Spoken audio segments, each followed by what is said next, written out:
আরজিকরে খুন এবং ধর্ষণ কাণ্ডে ইতিমধ্যেই সাজা ঘোষণা হয়ে গেছে। ইতিমধ্যেই আজীবন কারাদণ্ড, আমৃত্যু কারাদণ্ডের নির্দেশ দিয়েছে নিম্ন আদালতের বিচারক। তার মধ্যেই সিবিআইয়ের তদন্ত নিয়ে একের পর এক প্রশ্ন চিহ্নের মুখে ফেলে দিয়েছেন জুনিয়র চিকিৎসক থেকে শুরু করে নির্যাতিতার পরিবার। তারা কিন্তু একের পর এক অভিযোগ তুলছেন এই আরজিকর কাণ্ডের তদন্ত সিবিআইয়ের ভূমিকা নিয়ে। একের পর এক বিস্ফোরণ ঘটিয়ে চলেছেন। তার মধ্যে সন্দীপ ঘোষ এবং টালা থানার প্রাক্তন ওসি অভিজিৎ মণ্ডল তারা জামিন পেয়ে গেছেন সিবিআইয়ের ব্যর্থতার জন্য। কারণ গ্রেপ্তার হওয়ার 3 মাস পরও সিবিআই নিম্ন আদালতে চার্জশিট দিতে ব্যর্থ, তাই তাদের জামিন দিয়ে দিয়েছে আদালত। এই মুহূর্তে সন্দীপ ঘোষ তিনি গ্রেপ্তার হয়ে রয়েছেন জেলে শুধুমাত্র আরজিকরের দুর্নীতি মামলায়। তবে খুন এবং ধর্ষণ কাণ্ডের তথ্য প্রমাণ লোপাটের দায়ে যে গ্রেপ্তার হয়েছিলেন সন্দীপ ঘোষ, সেই মামলায় জামিন পেয়ে গেছেন সন্দীপ ঘোষ এবং অভিজিৎ মণ্ডল। অভিজিৎ মণ্ডল এই মুহূর্তে রয়েছেন জেলের বাইরে। তার মধ্যেই কিন্তু আরজিকর কাণ্ডে একেবারে তোলপাড়। এবার কিন্তু চরম অ্যাকশন শুরু করে দিল আদালত সিবিআইয়ের বিরুদ্ধে। নিম্ন আদালতে ধরা পড়ে গেল সিবিআই কর্তার বিরুদ্ধে কড়া অ্যাকশন শুরু করে দিল আদালত। বিচারক সিবিআই কর্তাকে সোজা শোকজ করলেন বিচারক। এই মুহূর্তের সবচেয়ে বড় খবর, সিবিআই তদন্তের ব্যর্থতা নিয়ে প্রশ্ন উঠে গিয়েছিল আরজিকর মামলায়। নিম্ন আদালতে সিবিআই একেবারে খেলো বড় ধাক্কা। তার মধ্যেই তিলোত্তমার বাবা মা, এমনকি জুনিয়র চিকিৎসকরা যারা আন্দোলন চালিয়ে যাচ্ছেন দিনের পর দিন এই আরজিকর কাণ্ড নিয়ে, তারাও কিন্তু সিবিআইয়ের ভূমিকা নিয়ে প্রশ্ন তুলে দিয়েছিলেন। সিবিআইয়ের ভূমিকা নিয়ে প্রশ্ন তুলে কলকাতা হাইকোর্টের দ্বারস্থ হয়েছিলেন অভয়ার বাবা মা, নির্যাতিতার পরিবার। সুপ্রিম কোর্টের দ্বারস্থ হয়েছিলেন সিবিআইয়ের ভূমিকা নিয়ে। সিবিআই তদন্তের বিরোধিতা করে সিবিআইয়ের বিরুদ্ধে একাধিক প্রশ্ন তুলে একাধিক হাইকোর্টে মামলা দায়ের করেছিলেন নির্যাতিতার পরিবার। আর এবার সেই সিবিআই আদালতে খেলো বড় ধাক্কা। সিবিআই কর্তাকে শোকজ করল বিচারক।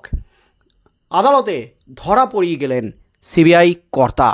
যা নির্দেশ আদালতের, তাতেই কিন্তু তুমুল শোরগোল পড়ে গেল একেবারে গোটার রাজ্য জুড়ে।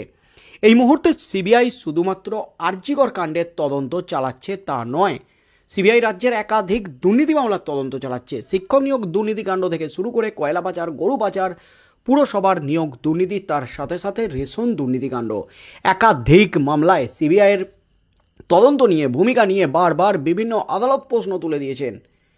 সিবিআই কি সমঝোতা করে চলছে অভিযুক্তদের সাথে?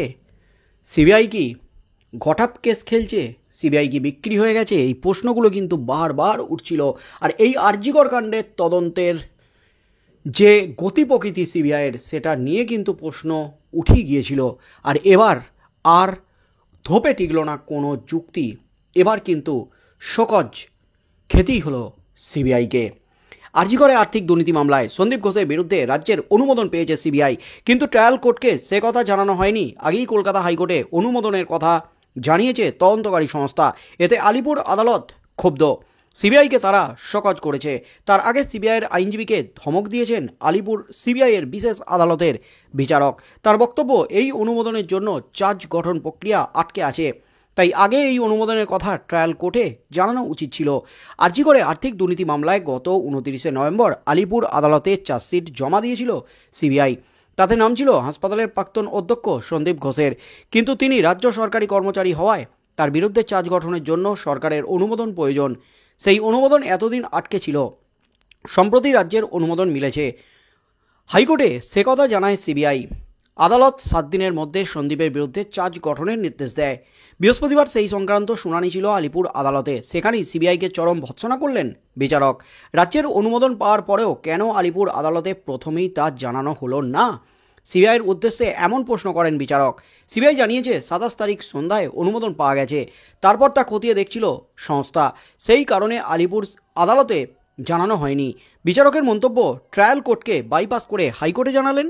আমি শোকজ করব, যা বলার লিখিত আকারে জানাবেন। অন্যতম অভিযুক্ত অফসার আলীর আইনজীবী সোহিনী অধিকারী বলেন, চার্জশিট দেওয়া হয়ে গেছে নভেম্বরে। রাজ্যের অনুমোদন পাওয়ার পরেও ট্রায়াল কোর্টে কেন জানালো না সিবিআই? এটা তো হওয়ার কথা নয়। তাদের শোকজ করা হয়েছে, লিখিতভাবে এর জবাব দিতে হবে সিবিআইকে। আফসারের অপর আইনজীবী শ্যামন মণ্ডল বলেন, এই মামলায় প্রথম থেকেই সিবিআই সহযোগিতা করছে না। 27 তারিখে তারা রাজ্যের অনুমোদন পেয়েছে, আজ 30 তারিখ। কেন এত দেরি করে কোর্টকে জানানো হলো ওদের শোকজ করা হয়েছে? এমনিতেই এই মামলায় এত দেরি হচ্ছে। আরজি করে মহিলা চিকিৎসককে ধর্ষণ খুনের ঘটনার পরই প্রকাশ্যে আসে হাসপাতালে আর্থিক দুর্নীতির অভিযোগ। সেই মামলায় প্রথমে সন্দীপকে গ্রেপ্তার করা হয়েছিল। তারপর এই মামলা সূত্র ধরে বিপ্লব সিংহ, আফসার আলী এবং সুমন হাজরাকেও গ্রেপ্তার করা ছিলেন তদন্তকারী আধিকারিকরা। এই মামলায় শেষ গ্রেপ্তার আশিস পাণ্ডে। প্রত্যেকেই আপাতত জেলে রয়েছেন। ধর্ষণ খুনের ঘটনায় অভিযুক্ত সঞ্জয় রায়কে দোষী সাব্যস্ত করে মৃত্যু কারাবাসের নির্দেশ দিয়েছে শিয়ালদা আদালত। ওই মামলায় অভিযুক্ত হলেও সন্দীপের বিরুদ্ধে চার্জশিট জমা দেয়নি সিবিআই। তাই তিনি এবং টালা থানার প্রাক্তন ওসি অভিজিৎ মণ্ডল জামিন পেয়ে গেছেন। তবে আর্থিক দুর্নীতি মামলায় সন্দীপ এখনও জেল খাটছেন। তাদের বিচার প্রক্রিয়া দ্রুত শুরু হবে। তার মধ্যেই কিন্তু এবার বড় ধাক্কা সিবিআইয়ের। যে সিবিআইকে নিয়ে প্রশ্ন উঠে গিয়েছিল, সেই সিবিআইকে নিয়ে কিন্তু চরম সিদ্ধান্ত, চরম নির্দেশ দিয়ে দিলেন সিবিআই কর্তার বিরুদ্ধে কড়া অ্যাকশন শুরু।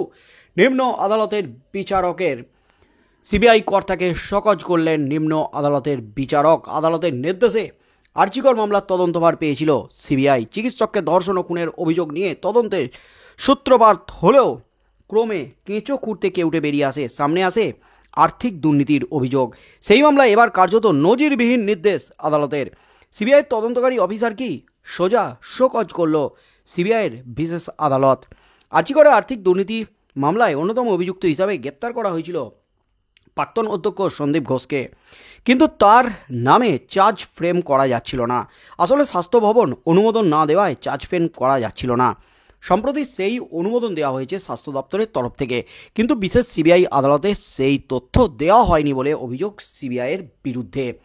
রাজ্যের অনুমোদন পাওয়ার পরেও কেন জানানো হয়নি সিবিআই আদালতকে কেন উপেক্ষা করে হাইকোর্টে ছুটল সিবিআই? এই প্রশ্নটাই কিন্তু তুলে দিয়েছেন বিশেষ সিবিআই আদালতের বিচারক।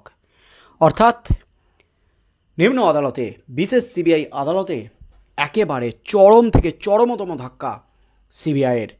যে অভিযোগটা বারবার উঠছিল, সেই অভিযোগে কিন্তু একেবারে কুপকাত সিবিআই। তবে এবার কিন্তু খেলা শুরু হতে চলেছে সন্দীপ ঘোষের বিরুদ্ধে। আরজিকরের দুর্নীতিকাণ্ডের চার্জ ফ্রেম করে সাক্ষ্য গ্রহণ প্রক্রিয়া শুরু করতে চলেছে সিবিআই। এবার কিন্তু শাস্তি পেতে চলেছেন সন্দীপ ঘোষ। খুব শীঘ্রই কিন্তু রায়দান করবেন। সাক্ষ্য গ্রহণ প্রক্রিয়া সমাপ্ত হলেই সন্দীপ ঘোষের বিরুদ্ধে এই দুর্নীতিকাণ্ডের মামলায় নিম্ন আদালত। তার মধ্যেই আরেক মামলা, তথ্য প্রমাণ লোপাটের মামলা, আরজিকরে খুন এবং ধর্ষণ কাণ্ডের এখনও পর্যন্ত সাপ্লিমেন্টারি চার্জশিট দিতে পারল না সিবিআই। তাই আগামী দিনে সিবিআই ঠিক কী পদক্ষেপ নিতে চলেছে সন্দীপ ঘোষের বিরুদ্ধে এবং আদালতে ধাক্কা খাওয়ার পর তারা শোকজে কী তথ্য পেশ করে, কি হতে চলেছে আগামী দিনে, সেদিকেই চোখ থাকবে গোটা রাজ্যের।